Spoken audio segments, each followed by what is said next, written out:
Welcome to the Extremely Boring Stories. Today we listening. How did primitive people live before the discovery of fire? For millions of years, the world was a place of profound, uncompromising darkness. Imagine, if you will, the descent of night in the Pleistocene.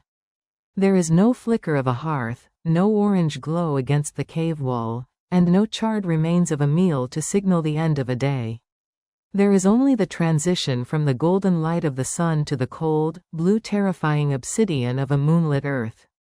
Before our ancestors harnessed the power of combustion, they lived in a state of existence that is almost impossible for the modern mind to grasp. They were not the masters of their environment. They were participants in a high-stakes game of biological survival where the rules were written by the predators of the night and the biting chill of the wind. To understand how these primitive people lived, we must first strip away everything we consider human. We must remove the stove, the light bulb, the wool blanket, and even the concept of a cooked calorie. We are looking at a creature, our ancestor, standing on the edge of a forest or a savanna, clutching a stone tool, watching the sun dip below the horizon with a sense of urgency that we can only describe as existential dread. The primary rhythm of life before fire was dictated by the sun. This was a purely diurnal existence. In a world without artificial light, the moment the sun vanished, the world became a theater of shadows. Our ancestors, likely Homo habilis or the earliest Homo erectus, would have spent the final hours of daylight searching for safety. Without fire to keep predators at bay, safety meant height or concealment. They were nesters. Much like modern chimpanzees or gorillas, they likely retreated into the canopies of trees or onto high, inaccessible rock ledges. The night was not a time for social gathering, it was a time of silence, stillness, and shivering. Consider the biological toll of a world without fire. Digestion was the central labor of the body. Without the ability to soften fibers or break down complex proteins through cooking, these early humans spent a staggering amount of time simply chewing.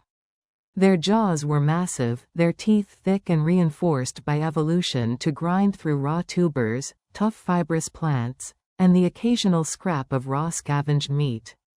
To eat a day's worth of calories in raw, wild vegetation could take 6 to 8 hours of physical mastication. The gut-brain trade-off had not yet tilted in favor of the mind. Because raw food provides fewer accessible calories and requires more energy to process, their digestive tracts were large and expensive, leaving less metabolic energy for the development of the massive, complex brains we possess today. The social structure of a pre-fire tribe was forged in the daylight. Communication was likely a blend of guttural vocalizations, complex hand gestures, and physical grooming. Grooming wasn't just about hygiene, it was the glue of the tribe. In the absence of a campfire conversation, the act of picking parasites from a mate's fur or huddling together for warmth during a rainstorm provided the social cohesion necessary for survival. They moved in small, nomadic bands, their paths determined by the proximity of water and the seasonal ripening of fruits. They were masters of the Stone Age in its purest form. They utilized old-town tools, simple river cobbles flaked to a sharp edge.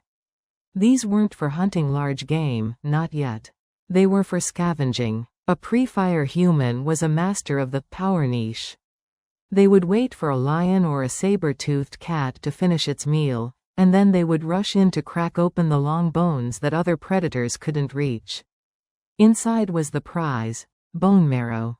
This raw, fatty, calorie-dense substance was the fuel that kept them alive in a world where every calorie was earned through sweat and risk. But the cold was the silent killer.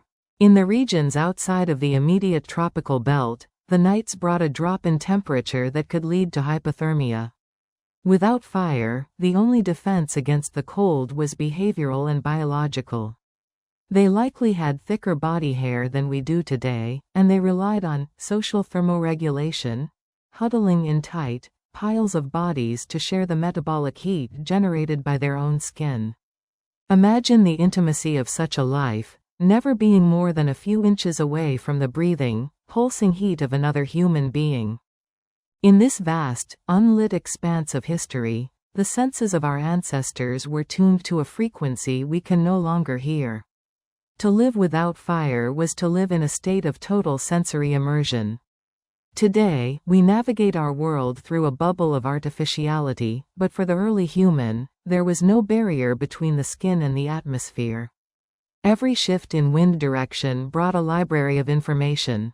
The scent of a decaying carcass miles away, the musk of a hidden predator in the tall grass, or the sweet, damp promise of an approaching rainstorm. These were not mere observations, they were the data points of survival.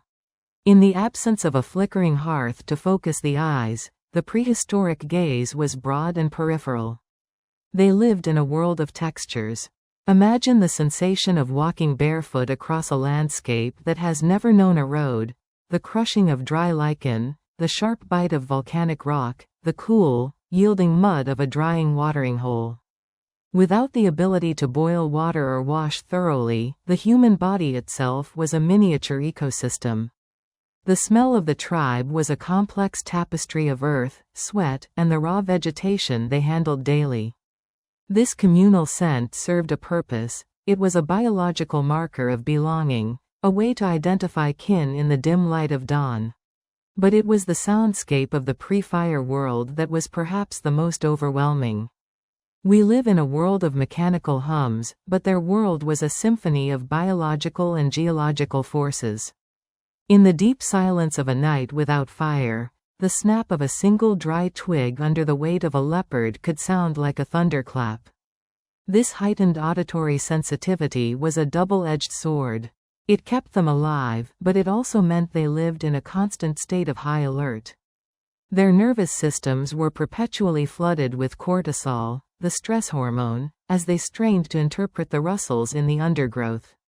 Without the protective barrier of a campfire, which creates a literal wall of light that predators are hesitant to cross, early humans were essentially vulnerable targets.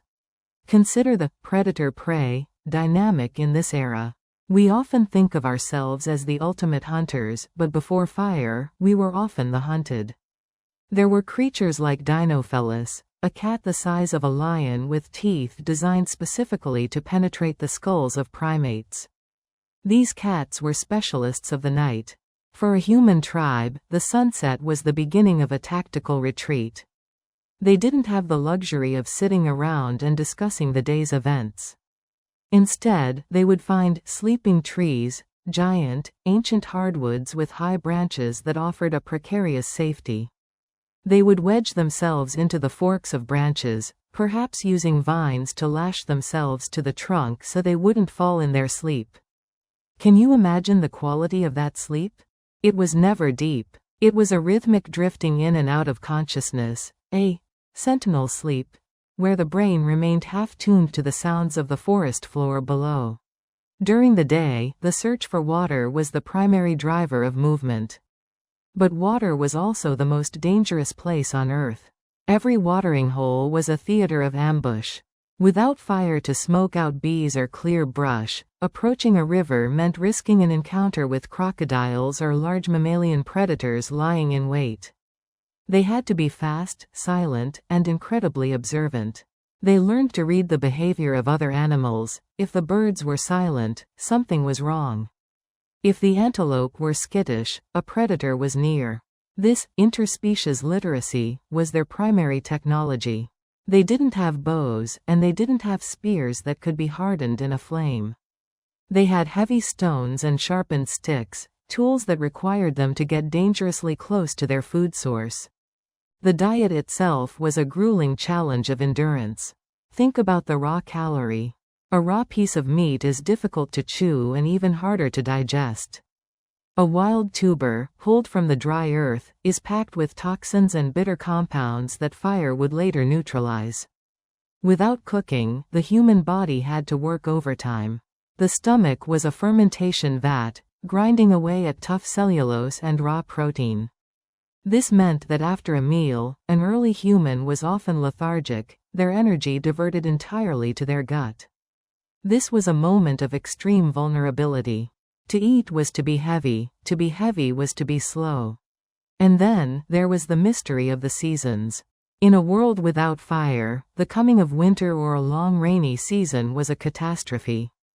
There were no furs cured by smoke to keep them supple, there were no heated shelters. They relied on their own subcutaneous fat and the collective warmth of the huddle. They likely followed the migration patterns of animals not just for food, but for the climate. They were a species in constant motion, fleeing the cold, chasing the sun, and living entirely within the now. The concept of tomorrow is a luxury of the fed and the warm. For the pre-fire human, there was only the immediate pressure of the current heartbeat. The transition from fearing the natural world to subtly manipulating it began not with a spark, but with an observation. For hundreds of thousands of years, fire was nothing more than a celestial terror, a heavenly predator, that descended from the sky in the form of lightning.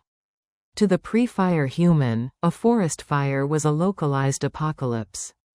They would have watched from the safety of distant ridges as the horizon turned a bruised, angry purple, followed by the terrifying sight of the earth itself beginning to glow. The heat would have been a physical blow, a sensation entirely alien to a creature that only knew the warmth of the sun or the tepid heat of a huddle. In these early epochs, the first relationship with fire was one of a scavenger. Imagine a band of early Homo erectus returning to a blackened landscape after a massive lightning-induced blaze has passed. The world is transformed. The thick, impenetrable brush has been cleared away, revealing the bones of the earth. The air is thick with a new, pungent scent, the smell of woodmote and, more importantly, the smell of roasted life. It is here, in the charred wake of a wildfire, that the first great dietary revolution likely occurred. These primitive people would have found the carcasses of animals caught in the flames, rabbits, deer, or even insects. When they tasted this cooked meat, they encountered a flavor profile they had never known, the Maillard reaction. But more importantly than the taste was the ease. The meat fell off the bone. It was soft. It didn't require hours of grinding and tearing with their molars. In that moment of accidental discovery, the blueprint for the modern human brain was laid. They were receiving more calories for less physical work. However, they did not yet know how to make it. They were fire followers. They might stay near the edge of a smoldering stump for days, treating it like a precious, dying deity. We can imagine a period of history where tribes would desperately try to carry the fire. They would find a thick branch with a glowing ember at its heart and carry it with them, a torch against the darkness. But these fires were fragile. A sudden downpour, a crossing of a deep river, or a simple lapse in attention, and the light would go out, plunging them back into the brutal reality of the cold. This era of fire tending, rather than fire-making, created a new kind of social pressure. For the first time, there was a reason to stay in one place. If you had a glowing log, you had to protect it. This likely led to the first home bases. One or two members of the group might stay behind to feed the embers with dry grass and twigs while the others went out to forage. This was the beginning of the division of labor. The fire became the center of the universe, the first campfire, even if it couldn't be relit once it died. Without the ability to create fire at will, life remained a desperate gamble. If the sacred ember died during a harsh winter, the tribe's chances of survival plummeted. They were still at the mercy of the weather. They lived in the Age of Embers, a long, flickering twilight where humanity was learning that this terrifying force could also be a protector. They noticed that the big cats, the predators that had haunted their nightmares for eons, stayed back in the shadows when the red glow was present. The fire was a wall, a barrier made of light and heat that allowed for the first truly deep sleep in the history of our lineage. As we move deeper into this exploration, we must consider the psychological shift this caused. When you are no longer forced to climb a tree at the first sign of dusk, your relationship with the night changes. The hours between sunset and sleep, which were once filled with terror, gradually became hours of social bonding.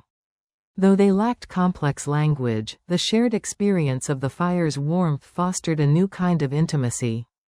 They looked into the flames, and for the first time, their minds began to wander beyond the immediate task of survival. The fire didn't just cook their food, it began to cook their imaginations. The geography of the unlit world was a map written in blood and seasonal instinct. Without the ability to carry a light source, the early human migration across the African continent and eventually into the gates of Eurasia was a slow, agonizing crawl that took thousands of generations. They were tethered to the sun by an invisible chain. Every morning, as the first light touched the horizon, a race would begin, a race to find the next reliable source of water and the next safe place to hide before the shadows lengthened again. In this era, the landscape was not a series of destinations, but a series of safe zones. Because they could not create heat, early humans were biologically imprisoned within specific thermal bands. They were creatures of the tropics and the subtropics. To move too far north or south was to invite a death by freezing that no amount of social huddling could prevent. Their world was defined by the green corridors, areas of lush vegetation that provided both cover and calories. They followed the Great Rift Valley, moving through grasslands that were as tall as a man, where the danger was invisible until it was only a few feet away. Migration without fire meant that humanity was effectively a scavenger of opportunities. They followed the herds, not because they were hunting them with the efficiency of a modern archer, but because the herds led them to the resources.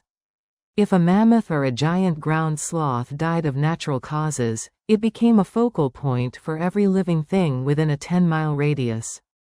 In a world without fire to preserve meat, a carcass was a ticking clock. It was a race against the bacteria that would soon render the meat toxic and a race against the larger predators who would claim the prize. Our ancestors had to be the most efficient utility players in the ecosystem. They used their stones to quickly harvest what they could, eating as much as their stomachs could hold on the spot, for there was no way to cook the rot out of meat tomorrow. This constant movement meant that home was a fleeting concept. A cave was not a cozy residence, it was a cold, damp limestone throat that often belonged to a cave bear or a family of hyenas. Without fire to smoke out the current inhabitants or to keep them from returning, caves were often more dangerous than the open savanna. Early humans likely preferred the rock shelter, a shallow overhang that provided protection from the rain but allowed for multiple escape routes.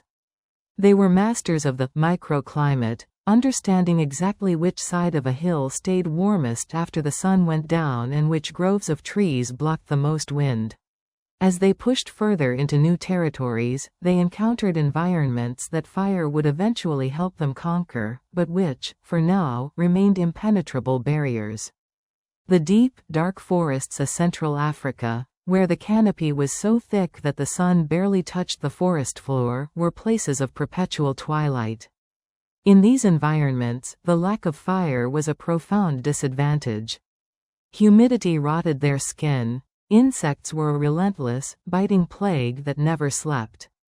Without smoke to drive away mosquitoes or flies, the early human lived in a state of constant physical irritation and the ever-present threat of blood-borne parasites.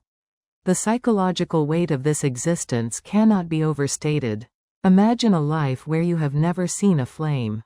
You have never seen the color, glowing orange, in the dark. The only bright colors in your world are the blue of the sky, the green of the leaf, and the red of fresh blood. Your world is aesthetically limited to what the sun allows you to see. When the sun goes down, the world effectively ceases to exist. This created a mental framework of extreme presence. There was no planning for a winter 3 months away because the struggle to survive the next 10 hours of darkness consumed every cognitive resource. And yet, in this harsh, lightless existence, the first sparks of humanity were being struck, not in the stones, but in the heart. We find evidence in the fossil record of individuals who had lived long after losing their teeth, or who had survived broken limbs that had healed.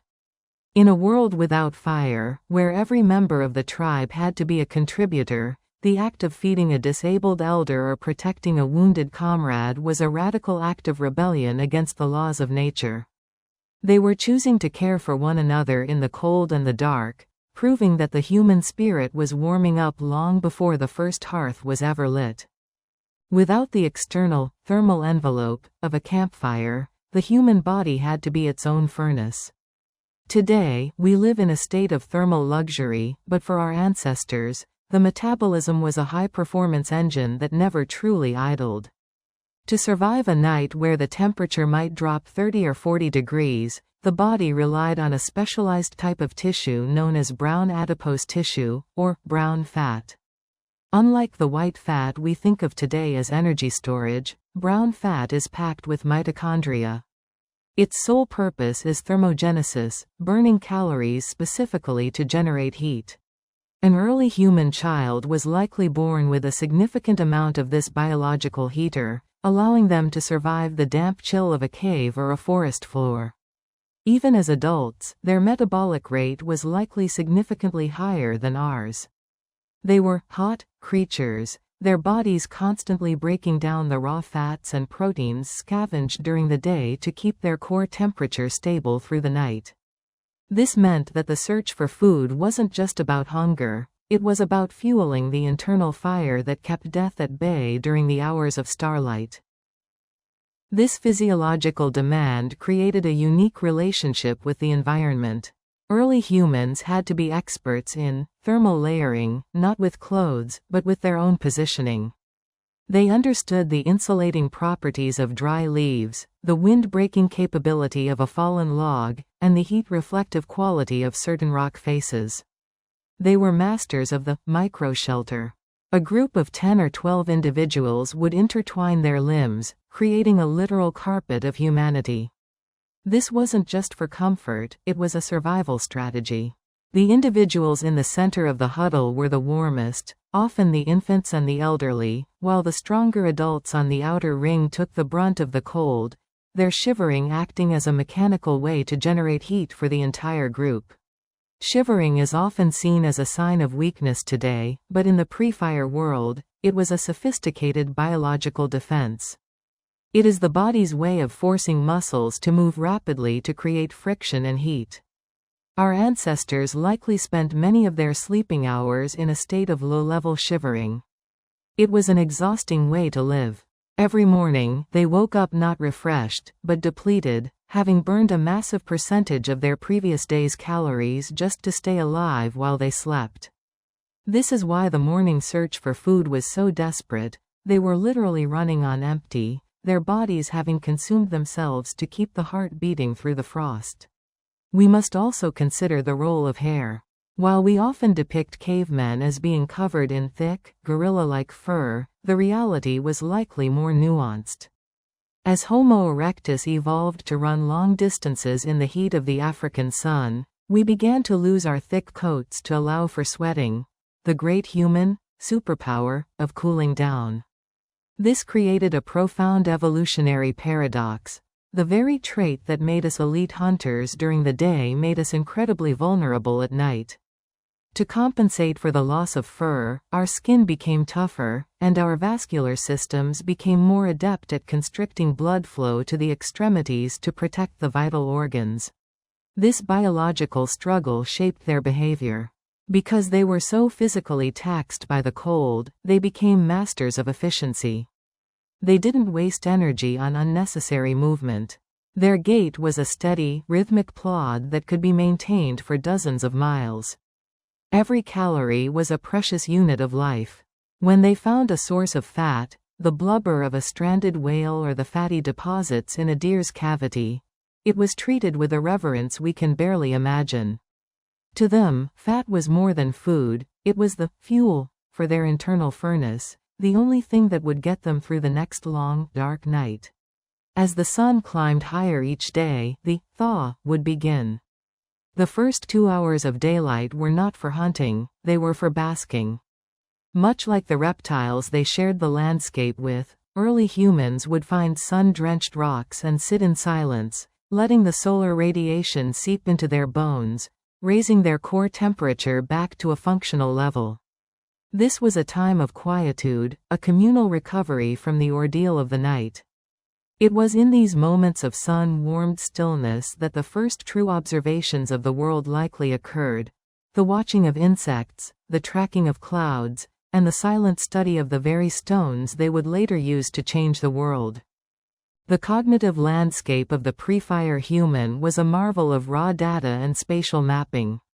Without the ability to sit around a fire and pass on knowledge through complex storytelling or maps drawn in the dirt, the mind had to become a living library.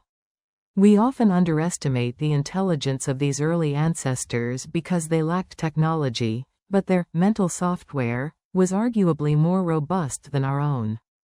To live without fire meant to live without a safety net. If you forgot where a waterhole was, or if you failed to recognize the subtle scent of a specific poisonous root, your lineage ended that day. In the modern world, we use extrinsic memory, GPS, books, and digital notes. For the early human, memory was intrinsic. The hippocampus, the part of the brain responsible for spatial navigation, was likely firing at a level of intensity we can barely fathom. They had to memorize the seasonal pulse of the land. They knew that when a certain flower bloomed in the valley, a specific type of tuber would be reaching its peak caloric density 3 days' walk to the north. They didn't have a calendar, they had a biological clock synced to the celestial movements and the flowering cycles of the flora. This, Maple's mind, was also a catalog of textures and sounds. Imagine navigating a dense forest where every tree looks identical to the untrained eye. To the pre-fire human, those trees were distinct individuals. One had a slightly rougher bark that faced the prevailing wind, another had a specific moss growth that always pointed toward a hidden spring. They moved through the world by reading these environmental braille markers. Their survival depended on a form of hyper-awareness that we have largely lost. They were not just in nature, they were a sensory extension of it.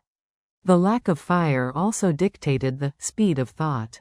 Because raw food is so much harder to process, the brain was locked in a metabolic competition with the gut. The brain is an incredibly expensive organ. It consumes about 20% of our daily calories. In the pre-fire era, the digestive system was also expensive, requiring massive amounts of energy to break down raw fibrous plants and tough connective tissues. This meant that the early human brain was essentially throttled. It was capable of profound observation, but it didn't yet have the surplus energy required for the abstract leaps of logic that would later lead to art, religion, or complex mathematics. Their intelligence was practical, immediate, and terrifyingly efficient. Consider the social silence of this era. While they certainly communicated, it was likely a language of the body. Without the campfire chat, which anthropologists believe extended the human day and allowed for the development of complex mythology, communication was about the here and now. A specific grunt for a predator, a gesture for water is this way, and a touch for I am friendly. This was a world of high-context communication. You didn't need to explain your feelings. Your tribe members could read the tension in your shoulders or the dilation of your pupils.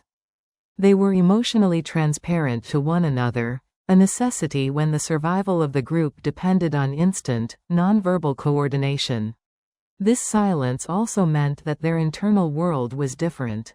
Without words to label everything, they likely experienced the world as a flow of sensations rather than a series of categories. They didn't see a tree, they felt the shade, the potential for fruit, and the safety of the climb all at once. Their consciousness was a continuous present. They didn't dwell on the past or worry about a distant future because the raw, unyielding requirements of the current hour demanded total mental presence.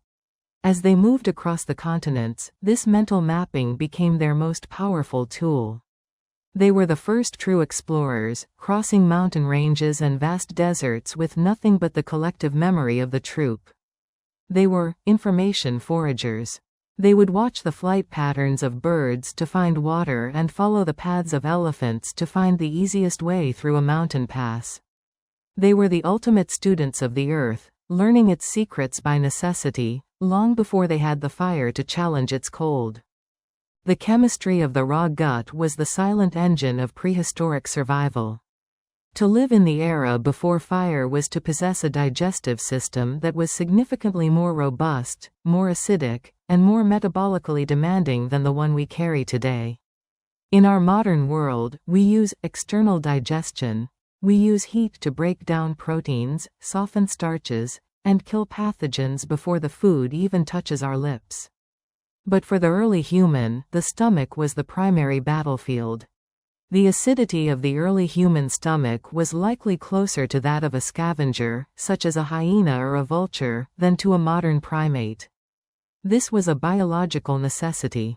When scavenging meat from a carcass that had been sitting in the sun for hours, or even days, our ancestors were exposed to a lethal cocktail of bacteria, including botulism, salmonella, and various parasites. Their stomach acid had to be a potent chemical shield, a bath of hydrochloric acid strong enough to dissolve bone fragments and neutralize most pathogens on contact. This high acidity allowed them to occupy the scavenger niche, eating the parts of a kill that other animals had abandoned. However, the cost of this chemical defense was staggering. Raw meat is physically resilient. The collagen and connective tissues are tough and rubbery. Without the denaturing power of heat, these proteins are difficult for the body's enzymes to access. This meant that even after the grueling physical labor of chewing, the stomach and small intestine had to work for hours to extract a fraction of the available nutrients. This is why we see such a dramatic difference in the rib cages of early hominids. They were barrel-chested, not necessarily for lung capacity, but to house a massive, complex digestive tract that could ferment and process raw plant matter and tough proteins. The processing of plants was even more difficult. Many wild tubers and roots are evolved to be unpalatable or even toxic to prevent them from being eaten. They are packed with complex starches that are essentially locked away in a crystalline form. Without fire to gelatinize these starches, the early human body could only extract about 30 to 40% of the energy contained within the plant. They were living in a world of potential plenty, but they were calorie-starved because their bodies simply couldn't unlock the fuel. This created a metabolic bottleneck. Because the gut was so large and required so much blood flow and energy to function, there was a limit to how much energy could be diverted to the brain. In the biology of primates, there is a famous inverse relationship between the size of the digestive tract and the size of the brain. Before the discovery of fire, we were trapped in a cycle. We needed a large gut to process raw food, but that large gut prevented us from growing the massive brains that would eventually allow us to discover fire.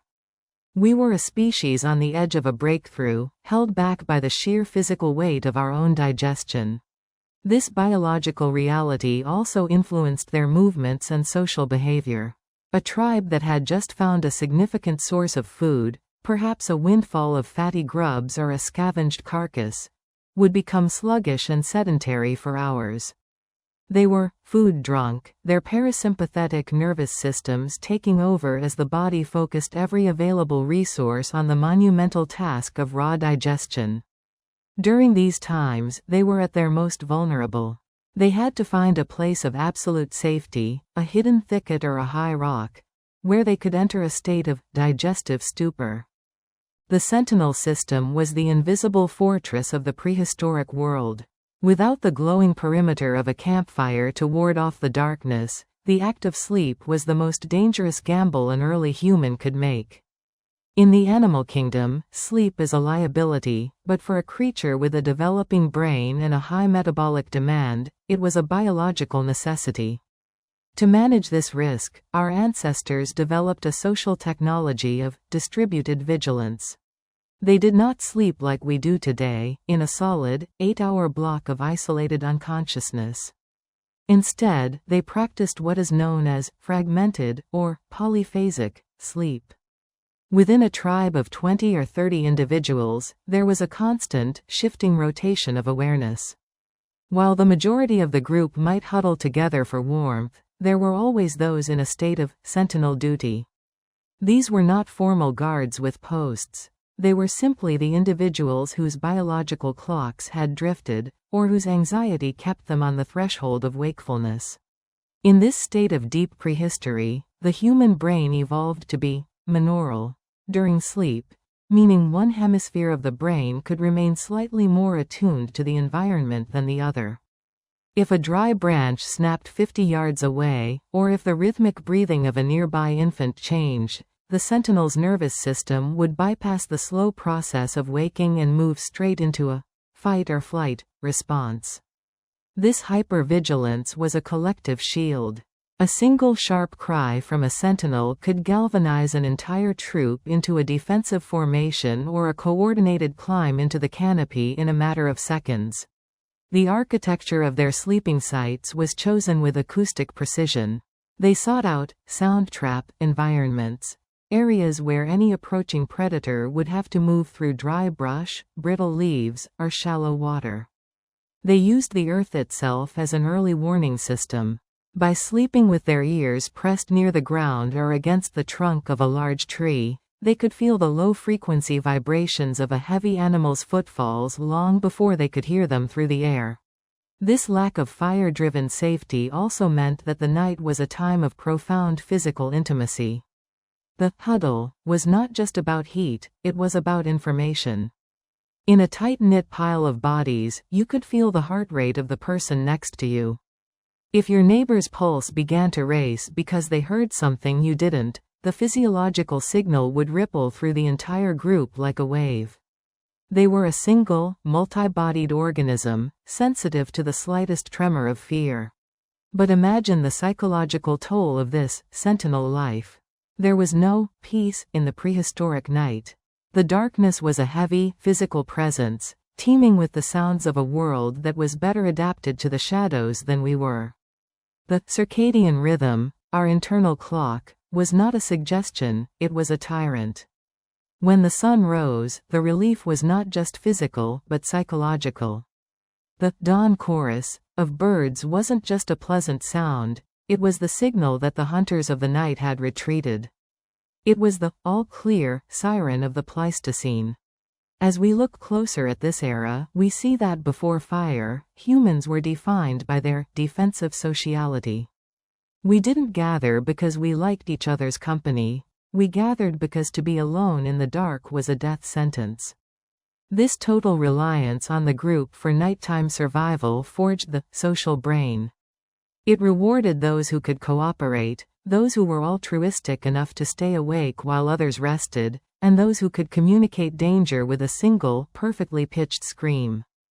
The modern human brain is a palimpsest, a parchment that has been written over many times, but where the original script still bleeds through the edges. To walk through your house at night and feel a sudden, irrational prickle of electricity on your skin when you pass a dark doorway is to experience a biological echo. This is the inheritance of the amygdala, a small, almond-shaped cluster of nuclei deep within the temporal lobe that served as the primary command center for the fireless millions of years.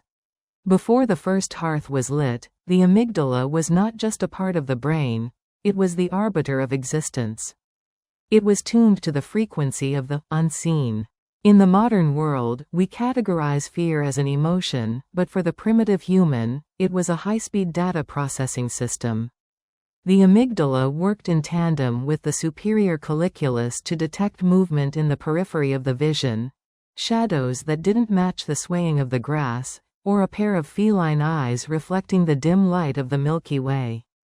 This fear circuitry was so efficient that it could trigger a jump response before the conscious mind even realized what it was looking at. We call this the startle reflex, and in a world without fire, it was the only thing faster than a predator's strike. When you are startled today by a loud noise, your heart rate spikes, your pupils dilate, and your digestion shuts down. This is the freeze, fight, or flight response, a legacy of the era when a sudden sound in the bushes required an immediate redirection of all the body's energy. In the pre-fire night, freezing was often the most successful strategy. By becoming as still as the stones around them, our ancestors hoped to disappear from the motion-sensitive vision of the great cats. The cold sweat we experience during a panic attack is actually an ancient thermal tactic. It was a way to cool the muscles in preparation for a desperate, life-saving sprint. This constant state of low-level dread shaped the very structure of human anxiety. Because the threat was constant and invisible, the brain developed a negativity bias. It was safer to assume that every rustle in the leaves was a leopard than to assume it was merely the wind. The optimistic primates were the ones who didn't survive to pass on their genes. We are the descendants of the paranoid. We are the children of those who looked into the pitch-black void and imagined the worst, because imagining the worst was the only way to be prepared for it. This era also birthed the human imagination, though perhaps not in the way we usually think of it. Before we had fire to sit around and tell stories, our imagination was a defensive tool. It was used to simulate threats. When an early human sat in the dark, their mind was busy, auto-filling the shadows with monsters. This is why children today are naturally afraid of the monster under the bed. There is no monster there now, but for 99% of our evolutionary history, there was something under the ledge, something in the tall grass, and something waiting in the dark mouth of the cave. Our nightmares are the safety training videos of the Pleistocene, replaying the predatory encounters of our ancestors to keep our instincts sharp. But there was a strange, haunting beauty to this fireless psychology. Because they lacked the artificial barrier of light, their connection to the celestial world was absolute. They lived under a sky so thick with stars that the Milky Way cast a faint, ghostly shadow on the ground. Without the flicker of a flame to distract them, they were the ultimate astronomers. They didn't have names for the constellations, but they knew the clockwork of the heavens with a precision that would shame a modern city dweller. The stars were their only night light, a cold, distant comfort that signaled the path of the seasons and the inevitable return of the sun. The transition from fire scavengers to firemakers was not a single eureka moment, but a slow, gritty convergence of luck, observation, and the physical properties of the earth itself. For millennia, the only way to possess fire was to steal it from nature, to find a lightning-struck tree and frantically feed it before the embers faded. But the true mastery of our species began when we stopped chasing the fire and started burning it out of the stones and the wood. This process likely began as a byproduct of our other technologies. Early humans were already master stone workers, spending hours striking one rock against another to create the razor-sharp edges of Acheulean handaxes. In the quiet, focused labor of tool-making, an accidental spark is inevitable. Imagine a prehistoric craftsman striking a piece of flint against a nodule of iron pyrite, a common mineral in many landscapes.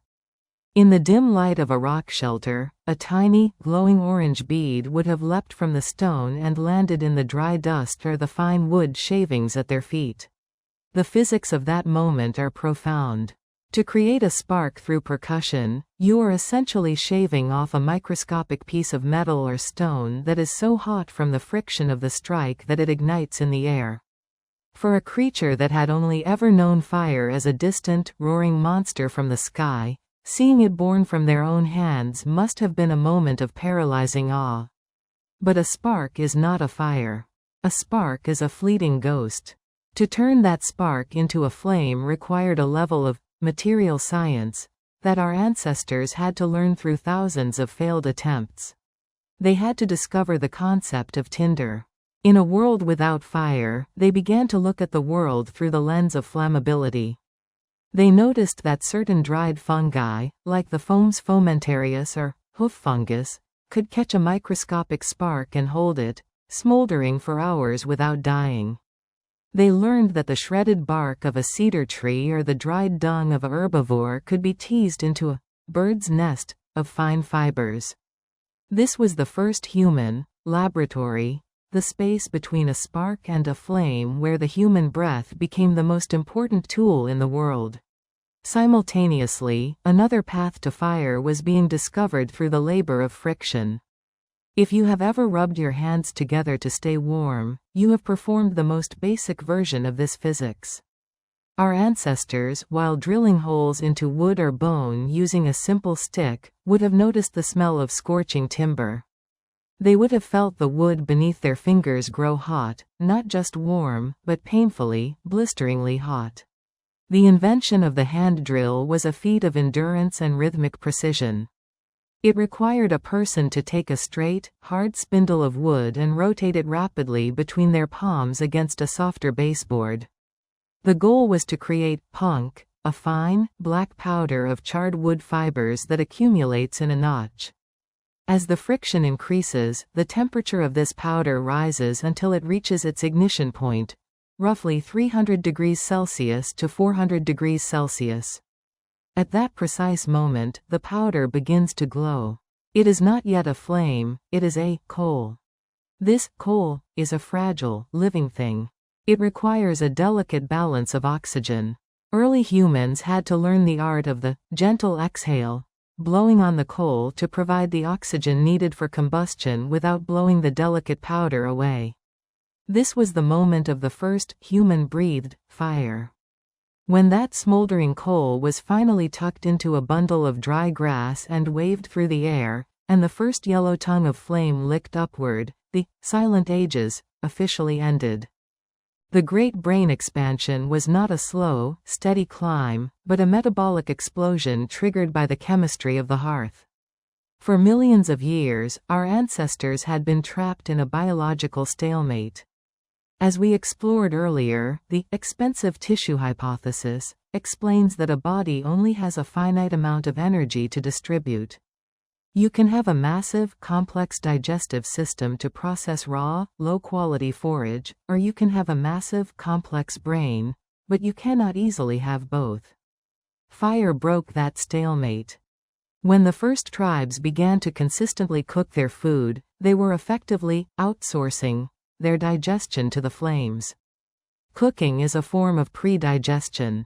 Heat breaks down the tough collagen in meat and gelatinizes the stubborn starches in tubers, making them instantly accessible to the human small intestine. Instead of spending 6 hours a day chewing and 10 hours a day fermenting raw fiber in a bloated gut, the post-fire human could finish a high-calorie meal in minutes. The physical transformation was visible in their very faces. Over the course of several thousand generations, the massive, protruding jaws and heavy masticatory muscles began to recede. The sagittal crest, that bony ridge on top of the skull that anchored powerful chewing muscles, disappeared because the muscles were no longer being strained by raw bark and tough sinew. This reduction in the face machinery created more room in the cranium. With the gut shrinking simultaneously due to the efficiency of cooked food, a massive surplus of metabolic energy was suddenly available. This energy was funneled directly upward, fueling a rapid increase in the size and complexity of the neocortex. This was the birth of the social brain. With the newfound leisure time created by efficient eating, the evening hours were no longer spent in a digestive stupor or a state of sentinel terror. For the first time in history, there was a gap between the end of the hunt and the onset of sleep. This gap was filled by the firelight. In this orange glow, the human eye, which is naturally drawn to movement, found a focal point in the flickering flames. This shared focus acted as a powerful social glue. Communication shifted from the purely functional, grunts about predators and water, to the abstract. The fire provided a safe space for mental time travel. Around the hearth, our ancestors could discuss the hunt that happened yesterday or plan the journey for tomorrow. They began to assign meanings to the patterns in the smoke and the shapes in the embers. This was the primordial soup of human culture. The campfire conversation allowed for the pooling of knowledge. An elder could explain a technique for knapping flint, or a mother could describe the medicinal properties of a specific leaf, and that information was etched into the collective memory of the group. The fire also revolutionized human health and longevity. Beyond the calories, fire acted as a primitive pharmacy. Cooking killed the parasites and bacteria that had kept human life expectancy tragically low. The smoke from the fire acted as a natural repellent against the mosquitoes that carried malaria and the flies that spread sleeping sickness. For the first time, infants had a higher chance of surviving their first year, and the elderly could live long enough to become the keepers of the tribe's history. As the brain grew, so did our capacity for empathy and complex emotion. The fire was the first home. It created a sense of place in a vast, indifferent wilderness. We stopped being a species that simply moved through the landscape and became a species that marked the landscape. We began to feel a connection to the hearth that was almost spiritual. The fire was the living heart of the tribe, a source of light, warmth, and life that had to be tended with the utmost care. The engineering of the flame transformed the early human from a mere survivor into a chemist of the wilderness. Once fire was no longer a fleeting miracle but a controllable tool, our ancestors began to realize that heat could change the physical properties of the world around them. This was the dawn of pyrotechnology. They discovered that if they placed a green wooden sapling near the coals, the moisture would bake out, and the tip would become incredibly hard, far harder than any naturally fallen branch. These fire-hardened spears were the first precision weapons, allowing us to hunt from a distance and take down prey that had previously been too dangerous to approach. But the mastery went deeper than wood. They began to experiment with adhesives.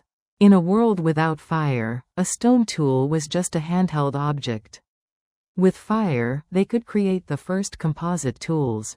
They gathered the resin from birch trees or pine and heated it carefully over a low flame. By mixing this molten resin with beeswax or powdered charcoal, they created a prehistoric super glue. This pitch was used to bind razor-sharp stone flakes to wooden handles, creating the first axes and spears that didn't just cut, they leveraged the full power of the human arm. This was a mechanical revolution, all made possible by the precise control of temperature. This period also saw the first human engagement with color chemistry. We find evidence that early humans used fire to heat-treat yellow ochre, a common earth pigment. When yellow ochre is heated to high temperatures, it undergoes a chemical transformation, turning into a deep, vibrant red.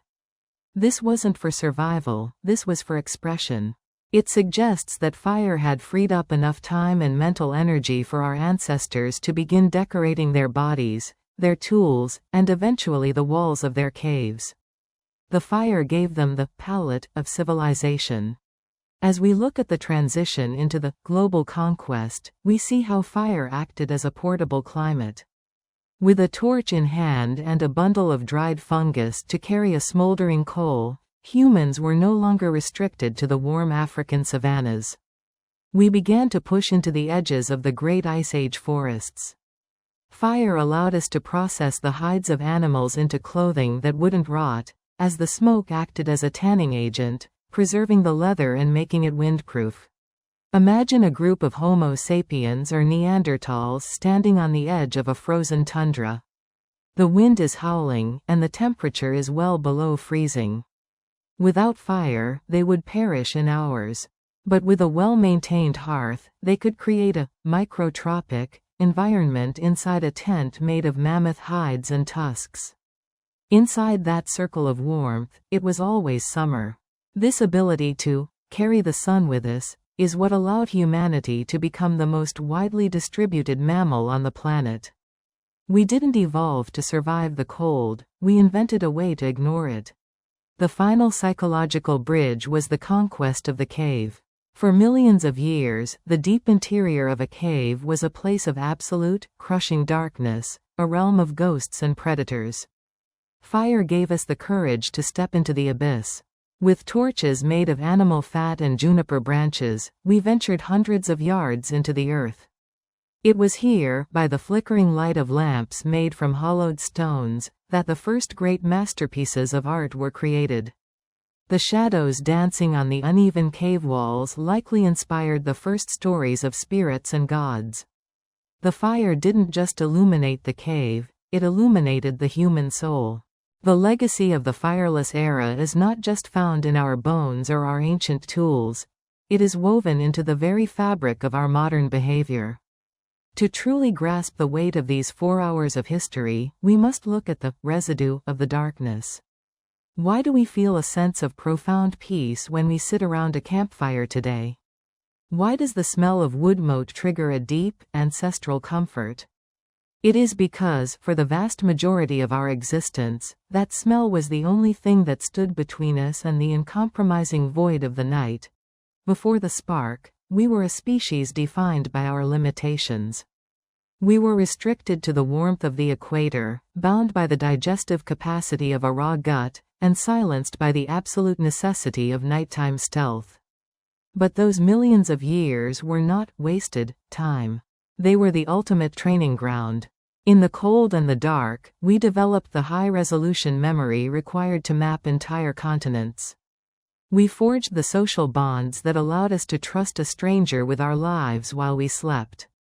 We honed the sensory awareness that let us read the world like a living book. When fire finally entered the human story, it didn't create a new creature, it simply unlocked the one that had been waiting in the shadows. The sudden influx of cooked calories acted like a chemical propellant for the brain. The expansion of the neocortex, the seat of complex thought, language, and imagination, was the direct result of the hearth. We moved from a species that reacted to the environment to a species that contemplated it. The fire gave us the first common area, a space where the individual mind could merge into the collective culture of the tribe. As we look back through the lens of history, we see that the discovery of fire was the first great filter. Those who mastered it moved forward to build the pyramids, the cathedrals, and the starships. Those who didn't were reclaimed by the cold. But even as we live in a world of LED lights and nuclear reactors, we are still those same primates who once huddled together on a high rock ledge, watching the sun dip below the horizon with a bated breath.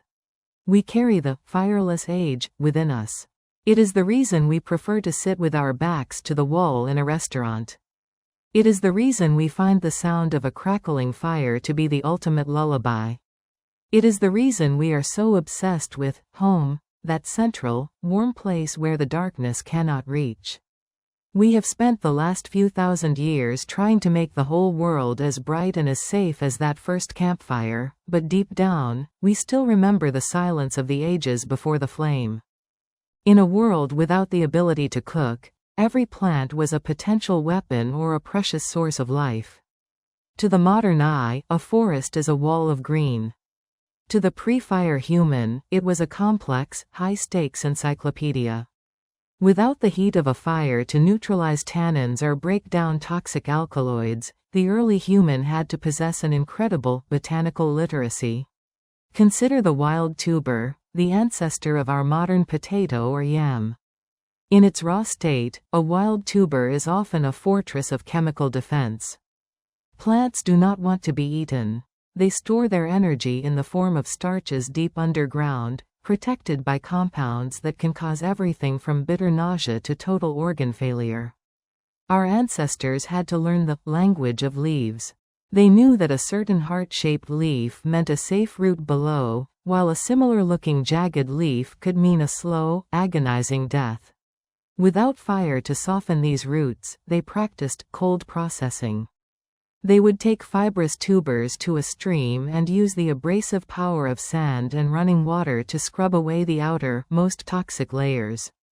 They would spend hours pounding the roots between two flat stones, manually breaking the cell walls that fire would eventually melt with ease. This was a world of mechanical digestion, where the energy required to prepare the food often rivaled the energy gained from eating it. It was a caloric tightrope walk. The search for sugar was the ultimate scavenger hunt. In the pre-fire era, honey was a legendary prize, but a terrifying one. Without smoke to pacify a hive, stealing honey was a mission of high risk. They would wait for the coolest part of the morning when the bees were most lethargic, or they would find hives that had been partially breached by other animals. This raw honey was more than a treat, it was a medicinal marvel, a high-octane fuel that could power a body through a 2-day trek. Beyond food, the botany of the pre-fire world provided the first medicine cabinet. Without the ability to create salves or decoctions through boiling, they used the power of mastication. They would chew certain barks, like the willow, which contains salicin, the precursor to aspirin, and apply the bitter, chewed pulp directly to wounds or aching joints. They were using the enzymes in their own saliva as a solvent to unlock the healing properties of the forest. The primal soundscape of this era was also vastly different. Without the crackle of a fire or the hum of human machinery, the world was a high-fidelity acoustic environment. Early humans could likely distinguish between the footfalls of different species with terrifying accuracy. They knew the difference between the heavy, rhythmic thud of a Dinotherium, an ancient relative of the elephant, and the light, erratic skipping of a gazelle. Their language, though lacking complex grammar, likely contained a vast array of onomatopoeic sounds, vocalizations that mimicked the wind, the water, and the animals they tracked. As we move deeper into this hour, let us consider the hydrology of the ancient world. Water was the lifeblood, but it was also the great divider. Without the ability to boil water to make it safe, early humans had to be experts in water quality. They didn't have the concept of bacteria, but they understood the language of the flow. They knew that stagnant water was a trap for parasites, while water filtered through sand or bubbling over rocks was a gift of health. They followed the paths of the great rivers, not just for the water itself, but for the stones, the flint and obsidian, that the water carried down from the mountains. The river was also their first highway. They didn't have boats, but they understood buoyancy. They used fallen logs to cross deep channels, clinging to the wood with a strength born of desperation. In these moments, they were at their most vulnerable to the leviathans of the water, crocodiles that had remained unchanged for millions of years. Every crossing was a silent prayer for speed. One of the most profound markers of this era is our relationship with glucose and insulin. In the pre-fire world, high-quality carbohydrates were rare and seasonal. When an early human found a patch of wild fruit or a stash of honey, their body had to be incredibly efficient at converting that sudden spike of sugar into storable fat. Today, this same genetic efficiency contributes to modern metabolic struggles, but in the Pleistocene, it was a superpower. It was the biological battery that kept the heart pumping during the long, shivering nights. We also carry the genetic memory of circadian resilience. Our ancestors' bodies were tuned to a master clock in the brain called the suprachiasmatic nucleus. Without artificial blue light or the flickering glow of a fire, this clock was perfectly synced to the rising and setting of the sun. Their bodies produced melatonin in massive, rhythmic surges the moment the light faded, plunging them into a state of metabolic conservation. Even today, our bodies crave this ancestral rhythm. Our modern sleep disorders are often nothing more than our Paleolithic genes protesting against the 24-hour light cycle. But the most visceral part of our inheritance is the mammalian dive reflex and our response to water. To the fireless human, water was both a savior and a threat. When we submerge our faces in cold water today, our heart rate automatically slows, and our blood shifts from our limbs to our core, a process called peripheral vasoconstriction. This is a direct survival mechanism from an era when crossing a freezing river or diving for raw shellfish required the body to prioritize the brain and heart above all else. We are built to endure the shock of the cold because, for eons, the cold was our constant companion. As we push further into the final hour of this narrative, we must address the geography of the Great Silence. We often think of the migration out of Africa as a grand parade, but it was actually a series of micro-expansions. A tribe would move only as far as the daylight allowed. They were tethered to the solar radius. If they found a valley that stayed warm a few minutes longer because of its orientation to the sun, they stayed there for generations. They were also masters of interspecies cooperation, though not by choice. They followed the great migrations of the megafauna, using the mammoth and the bison as biological bulldozers. These massive animals cleared paths through the dense, thorny scrub and revealed hidden springs. By following the mammoth highways, early humans were able to traverse continents that would have otherwise been impassable to a bipedal primate without fire to clear the way. The archaeological footprint of the pre-fire era is a phantom. It is a story told in what is missing, rather than what remains. When archaeologists study later human sites, they look for hearth features, organized circles of stones, layers of white ash, and charred animal bones. These are the signatures of a home. But when we look back further, into the millions of years before the spark, the evidence becomes lithic and osteological. We are forced to read the history of our species in the microscopic scratches on a stone and the chemical isotopes hidden in ancient teeth. Reconstructing this invisible era requires a level of scientific detective work that borders on the supernatural. Without charcoal to provide a carbon-14 date, scientists must rely on stratigraphy and biostratigraphy, dating a site based on the layers of soil and the specific species of extinct rodents or pigs found alongside human remains. This is the chronology of the Earth. We know when a tribe lived not by the fire they kept, but by the magnetic orientation of the minerals in the clay they stood upon, or the volcanic ash that fell from a distant eruption and buried their world in a silent, gray blanket.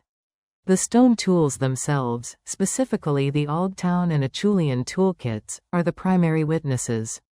To the untrained eye, an Oldtown tool looks like a simple broken rock. But to a lithic specialist, it is a map of human intent. The angles of the flake scars reveal a brain that understood geometry and material physics. They knew that a certain type of river cobble would shatter into a razor edge, while another would simply crumble. They were making choices. They were carrying these stones for miles, which tells us they had the capacity for future planning. They knew that even if they didn't need a blade now, they would need one the moment they stumbled upon a carcass in the heat of the afternoon.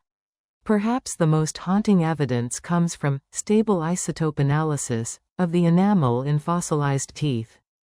Teeth are the most durable parts of the human body, surviving long after the flesh and even the heavy bones have returned to the dust. By looking at the ratio of carbon-13 to carbon-12, or the levels of strontium, scientists can determine exactly what an early human ate and where they traveled. The teeth tell a story of a high-grit life. They show the wear and tear of a species that ate raw roots covered in soil and raw meat covered in sand. They show a life of constant movement, a chemical record of a journey from the valley to the mountain and back again, all without the comfort of a home base. This brings us to the philosophy of the void. We often look at the absence of fire as a lack or a failure, but from an evolutionary perspective, it was a triumph of the spirit. For 2 million years, our ancestors existed in a state of total ecological integration. They did not change the world, they were changed by it. They were a species of pure adaptation. They lived in the middle ground, between the apex predators of the night and the grazing herds of the day. If we could step back into that world for just 1 hour, the first thing that would strike us, beyond the cold and the smell, would be the quality of the silence. Today, we live in a world of constant, low-frequency vibration, the hum of electricity, the distant roar of engines, the chatter of radio waves. In the pre-fire world, the silence was heavy and absolute. It was a silence that allowed the human ear to hear the heartbeat of the earth. In that silence, the first seeds of inner life were sown. Before we had words to describe the stars, we had the silence to observe them. Before we had the fire to cook our food, we had the hunger to drive our curiosity. When you feel a sudden surge of adrenaline while walking through a dark park, or when your body instinctively craves high-fat, high-calorie foods in the winter, you are experiencing the software of the savanna. For millions of years, there was no safety net. If you didn't store fat, you died. If you weren't hyper-aware of the shadows, you were eaten. This is the genetics of survival, a system that was perfected in the cold and has not yet been updated for the age of central heating and supermarkets. One of the most fascinating legacies of this era is our sleep architecture. Scientists have discovered that humans naturally tend toward biphasic sleep when removed from artificial light. Before fire allowed us to stay up late into the night, we likely slept in two distinct blocks. A deep sleep that began shortly after dusk, followed by a period of quiet wakefulness in the middle of the night, and then a second sleep leading into dawn. During that midnight gap, our ancestors weren't just staring into the void, they were likely engaged in low-energy social bonding, grooming, or simply resting in a state of meditative awareness. This first sleep and second sleep pattern is a ghostly remnant of a time when the night was too long and too dangerous to be spent in one continuous bout of unconsciousness. Furthermore, the microbiome of the pre-fire human was a vastly different frontier. Without the sterilization of heat, our ancestors carried a diverse array of old friends, microbes and organisms that helped process raw cellulose and strengthen the immune system.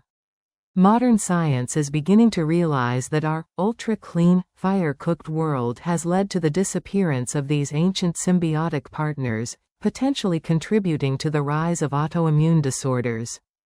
The fireless human was dirty, by our standards, but they were biologically integrated with their environment in a way we can only imagine.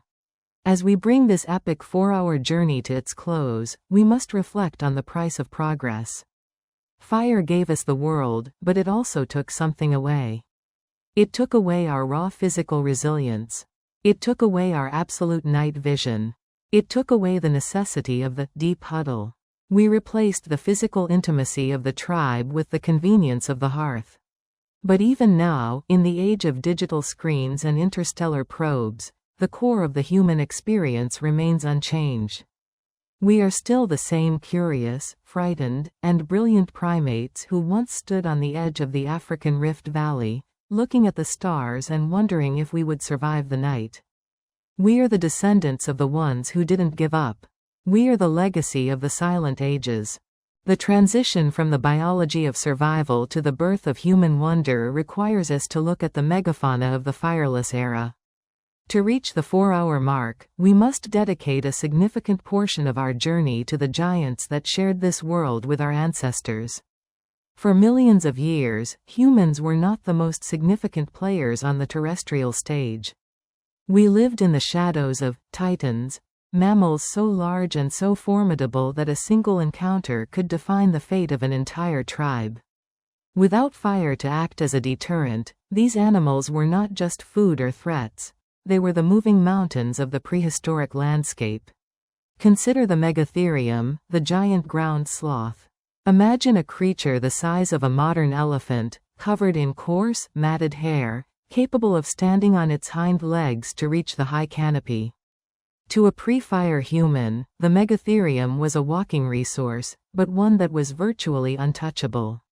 Its skin was embedded with osteoderms, tiny bony plates that acted like a natural suit of chainmail. Without fire-hardened spears or the ability to coordinate a massive hunt around a light source, our ancestors likely viewed these giants with a mix of reverence and terror. They would follow the megatherium, scavenge the branches it pulled down, and perhaps wait for weeks for one to succumb to old age or injury. Then there was the Mylodon, the iconic saber-toothed cat. Unlike modern lions, the Mylodon was built for brute force ambushes. Its massive forelimbs were designed to pin down prey, while its 7-inch canines were used for precise, lethal stabs to the throat. In a world without fire, the Mylodon was the undisputed master of the twilight. Our ancestors developed a vertical survival strategy, specifically because of such predators. If you were on the ground after the sun vanished, you were part of the food chain. This pressure forced the development of high-speed climbing and a skeletal structure that remained remarkably athletic. The presence of these animals dictated the acoustic geography of our lives. A 4-hour video allows us the time to truly dwell on the sounds of the Pleistocene. Imagine the low-frequency rumble of a herd of steppe mammoths moving through a valley. These sounds were so powerful they could be felt in the chest of an early human miles away. They used these sounds as bio-navigation. If the mammoths were moving north, the water was likely drying up.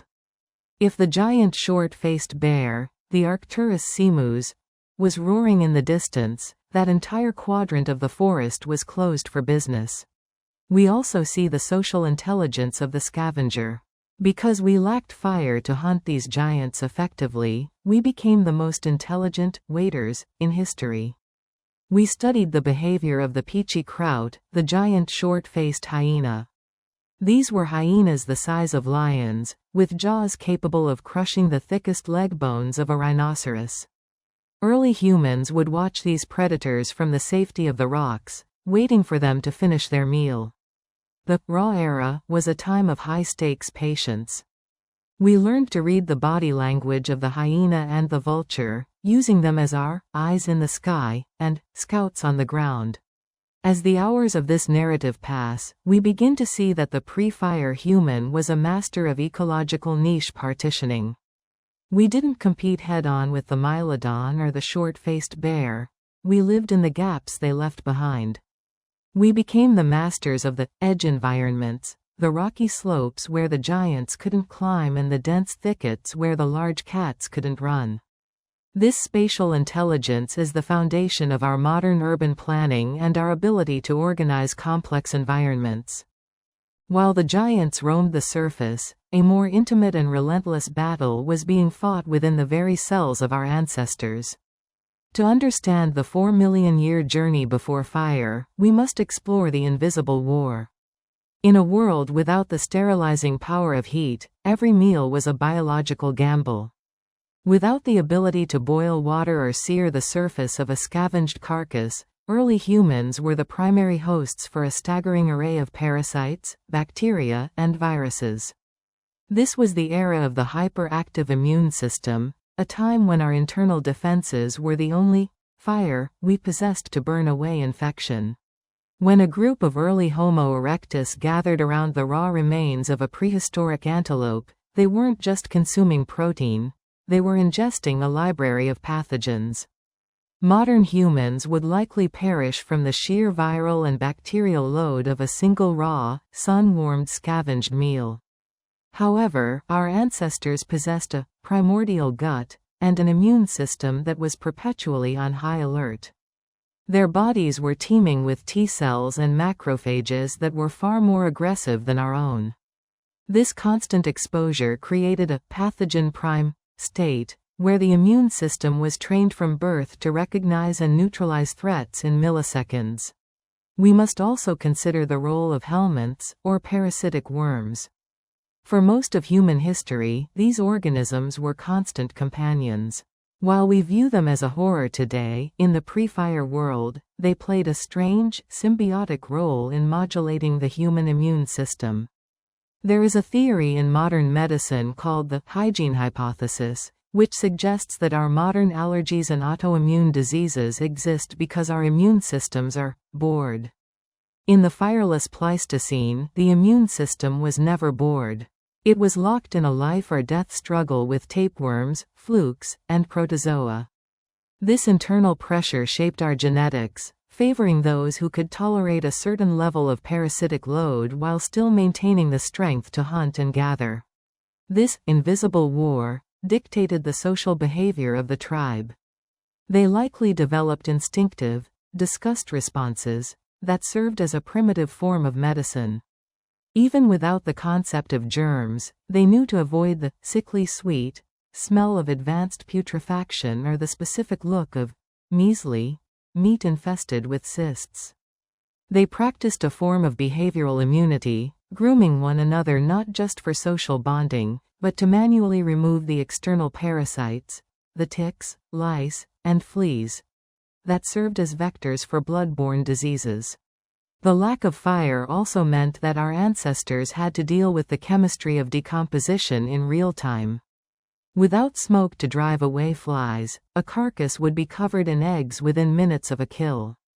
To survive this, early humans became masters of the quick harvest. They didn't have the luxury of a slow butchery. They had to be fast, efficient, and capable of processing meat that was already beginning its chemical breakdown. This led to a specialized liver function, a metabolic detox system that was significantly more robust than ours, capable of filtering out the cadaverine and putrescine that are the byproducts of decaying flesh. As we move into the final hours of our narrative, we realize that the discovery of fire was actually the first great public health revolution. When we finally put meat to the flame, we did more than make it taste better. We effectively ended the reign of the internal predators. The shrinking of the human gut and the expansion of the brain were only possible because our immune systems no longer had to consume 30% of our daily energy just to keep us from dying of a stomach infection. To live without fire was to live in a state of permanent exposure. Our ancestors didn't go home to escape the weather, they wore the weather. One of the most critical, yet often overlooked, biological defenses was the use of sebum and natural oils. Without soap or hot water, the human skin developed a thick, protective layer of natural lipids. This wasn't just dirt, it was a sophisticated, water-repellent coating. Combined with the fine, insulating hairs that covered the body, this layer of oil helped shed rain and dew, preventing the rapid evaporative cooling that leads to hypothermia. We also see the specialized use of subcutaneous fat distribution. Before the discovery of cooking, human fat was not just an energy reserve, it was a thermal blanket. This fat was distributed in specific patterns to protect the vital organs of the torso and the large muscle groups of the thighs. In colder climates, early hominids likely underwent a seasonal bulking, gorging on autumn fruits and fatty larvae to thicken this internal insulation before the long, fireless nights of winter set in. But biology was only half the battle. Our ancestors were masters of environmental engineering. They understood that the earth itself holds onto the day's heat. They would dig shallow, sleeping pits, in the sandy banks of dry riverbeds or beneath the sheltered roots of massive trees. By lining these pits with dry grasses or the discarded furs of scavenged animals, they created a microclimate. The most powerful architectural tool, however, was social thermoregulation. In a 4-hour exploration, we must pause to consider the sheer physical closeness of this existence. In the modern world, we value personal space, but in the pre-fire world, personal space was a death sentence. The tribe functioned as a single thermal unit. They slept in piles, with the most vulnerable, the infants and the nursing mothers, at the core of the mass. The heat generated by 20 or 30 resting metabolisms, trapped beneath a communal layer of animal hides or dense brush, could raise the temperature of the huddle by as much as 10 degrees Celsius or 15 degrees Celsius above the outside air. This constant physical contact created a unique psychological landscape. There was no privacy in the prehistoric night. You knew the scent of every member of your tribe, the rhythm of their breath, and the twitch of their muscles in sleep. This extreme intimacy forged a level of tribal loyalty that is almost impossible to replicate today. They were literally one body, surviving the cold through the shared friction of their lives. As we approach the end of this narrative, we see the transition into the era of the torch. When fire was finally mastered, it didn't just provide warmth, it dismantled the necessity of the huddle. It allowed us to spread out. It allowed us to sleep alone in our own corners of a cave. It allowed us to wash away the protective oils of our skin. In many ways, the discovery of fire was the first step toward individualism. The visual clarity of the prehistoric night is something no modern human, save for those in the remotest deserts, can truly fathom. Without light pollution, the Milky Way was not a faint smudge, but a textured, glowing river of light that cast distinct shadows on the ground. This constant, overhead presence served as the first navigation system. Early humans didn't need a compass, they possessed a spatial celestial awareness. They tracked the slow, seasonal drift of the constellations, using the position of the stars to predict when the herds would move and when the rains would come. Their brains were tuned to the slow-motion clock of the cosmos. This deep observation of the sky was likely the cradle of human curiosity. Sitting in the silence of a fireless night, eyes wide to gather every photon of starlight, our ancestors began to ask the what before they could ask the why. They noticed that some stars moved while others stayed fixed. They noticed the phases of the moon and how the silver light changed the behavior of the predators around them. This was the birth of the scientific method in its most raw form: observation, pattern recognition, and prediction. They were scientists of the shadows long before they were masters of the flame. As we conclude this 4-hour epic, we must address the final paradox: the survival of the weak.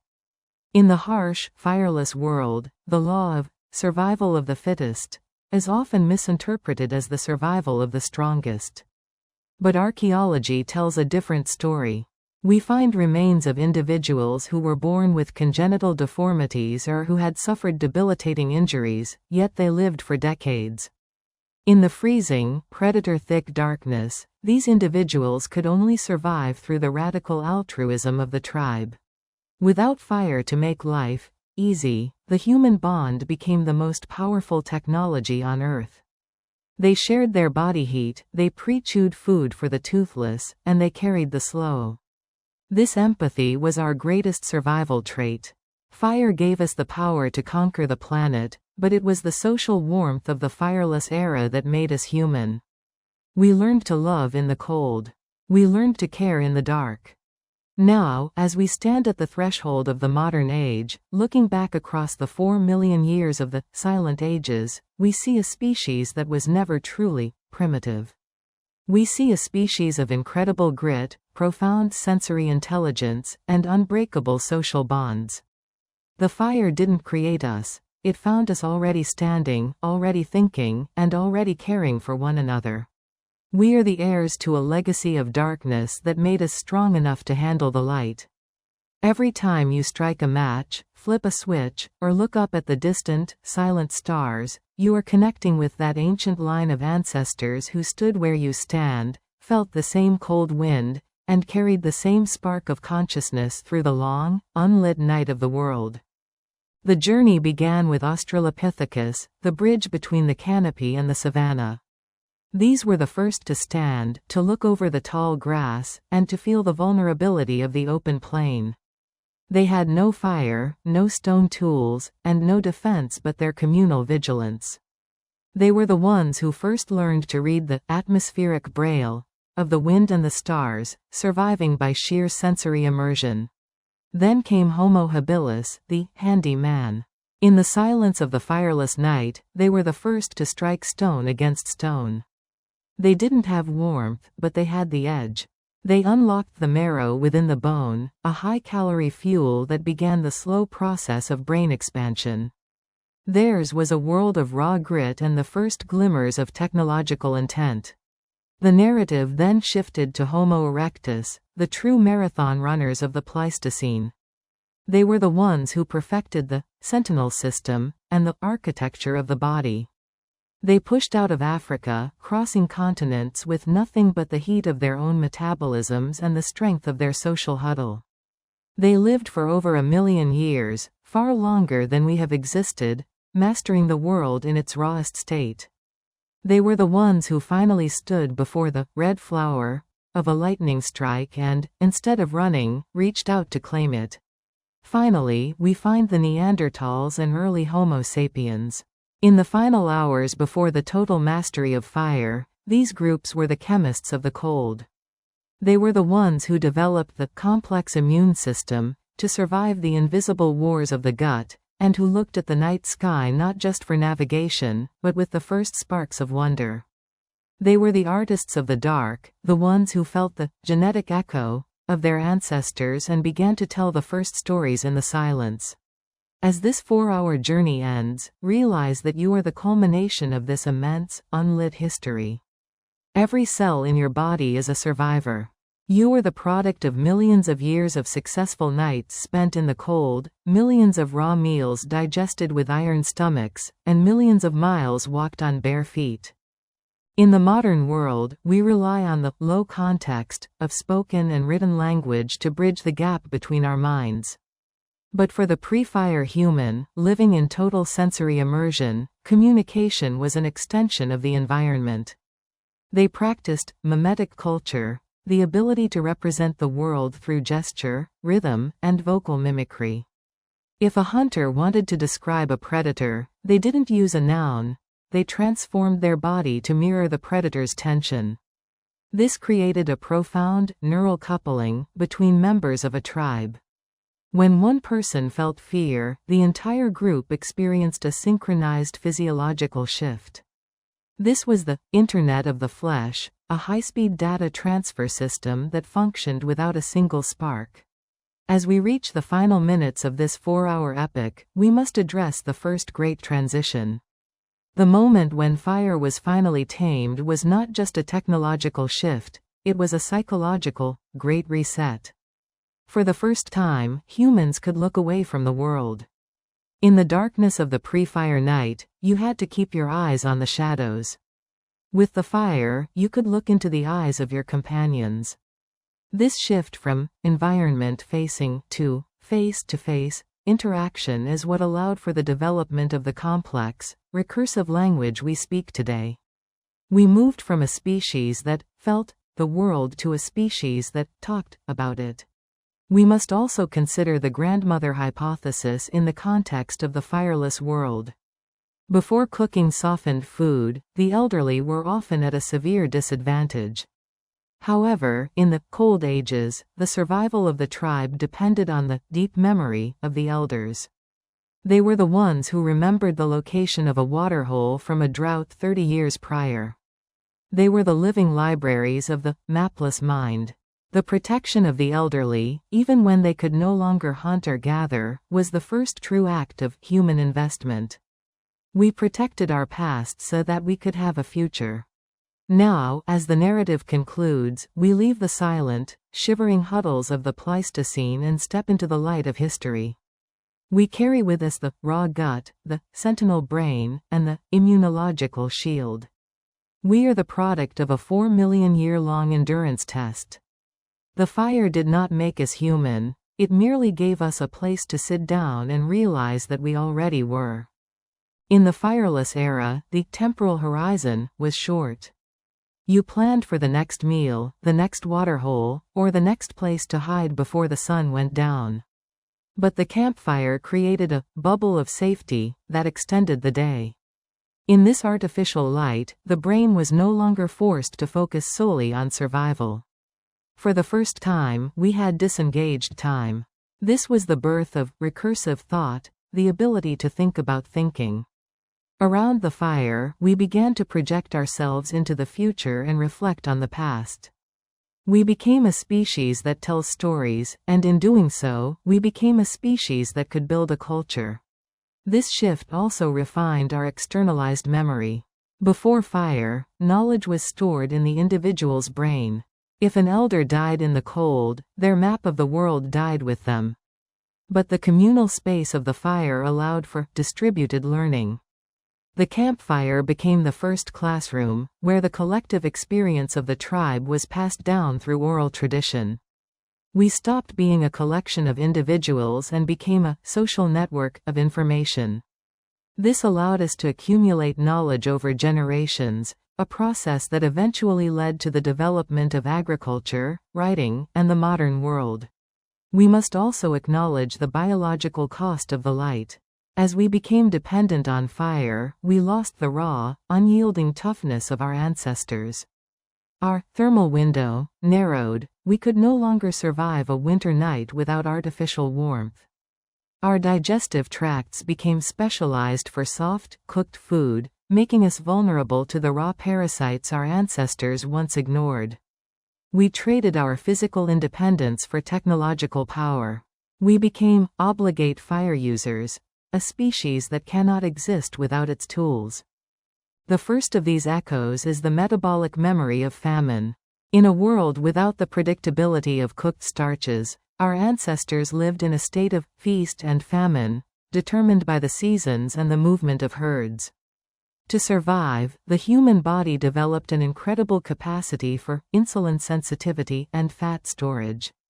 When food was available, a windfall of wild berries or a scavenged carcass, the body had to be a perfect battery, storing every excess calorie with ruthless efficiency.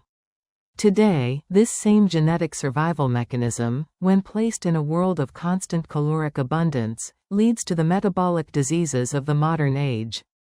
We are biologically prepared for a winter that never comes. We also see the legacy of the fireless night in our sensory thresholds. Because we lacked a perimeter of light, our ancestors developed a hyper-acute auditory system. They were experts at sound localization, able to distinguish the subtle snap of a dry twig from the rustle of the wind. This is why modern humans find sudden, sharp noises so jarring. It is an ancient alarm system designed to wake a sleeping primate before a predator could strike. Our modern noise pollution is essentially a constant, low-level assault on an auditory system that was designed for the profound silence of the wilderness. The postural legacy of the fireless world is equally profound. Without chairs, beds, or the sedentary life allowed by the hearth, the active rest posture was the norm. The deep squat was the primary sitting position, keeping the muscles engaged and the body ready for instant movement. This kept the human spine in a state of natural alignment that we struggle to replicate today. Our modern back pain and postural issues are the direct result of a body built for the dynamic tension of the savanna being forced into the static collapse of the modern office chair. But perhaps the most haunting echo is the grandmother hypothesis of the dark. Before cooking allowed for the easy weaning of infants, the survival of the species depended on the post-reproductive lifespan. Older females, no longer bearing children of their own, became the essential providers of high-grit labor, gathering tubers and roots that were difficult for younger mothers to find. This created a social structure where longevity was rewarded. We are one of the few species on Earth where individuals live long past their reproductive years, a trait perfected during the million-year struggle to keep the tribe alive without the shortcut of the flame. As we conclude this epic 4-hour journey, we realize that we are not just a species that uses fire, we are a species that was tempered by its absence. The 4 million years of cold, raw, and silent existence were not a delay in our history, they were the forge. We developed the most complex brain in the known universe because the world offered us no other way to survive. The mastering of the flame was the first step toward abstract future planning. Once we could preserve a fire, we began to think in ifs and thens. If we keep the coal alive tonight, then we can hunt in the valley tomorrow. This mental shift from reaction to anticipation is what finally separated us from the rest of the animal kingdom. We became the only species that could visualize a world that did not yet exist and then work to build it. But we must also consider the anatomy of the night. Without fire, the human eye was our primary gateway to the world, and it was a gateway that was severely limited. Our ancestors lacked the tapetum lucidum, the reflective layer behind the retina that gives cats and wolves their glowing night vision. To survive the darkness, we didn't evolve better eyes, we evolved better brains. We learned to see with our ears and our skin. We developed a spatial memory so precise that a pre-fire human could navigate a pitch-black forest by the feel of the slope under their feet and the specific scent markers of different trees. This heightened sensory awareness is the reason why, even today, we find nature so restorative. When we walk through a forest, our brains are returning to the high-resolution data environment they were designed for. The modern sensory deprivation of white-walled offices and silent, climate-controlled rooms is actually a form of biological stress for a creature built to monitor the micro-vibrations of the wilderness. As we bring this 4-hour journey to a close, we must look at the human hand.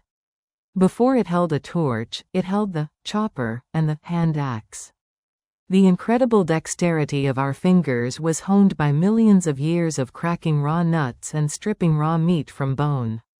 This manual precision, combined with the caloric surge of the fire-cooked diet, allowed us to eventually build the telescopes, the microchips, and the spacecraft of our modern era.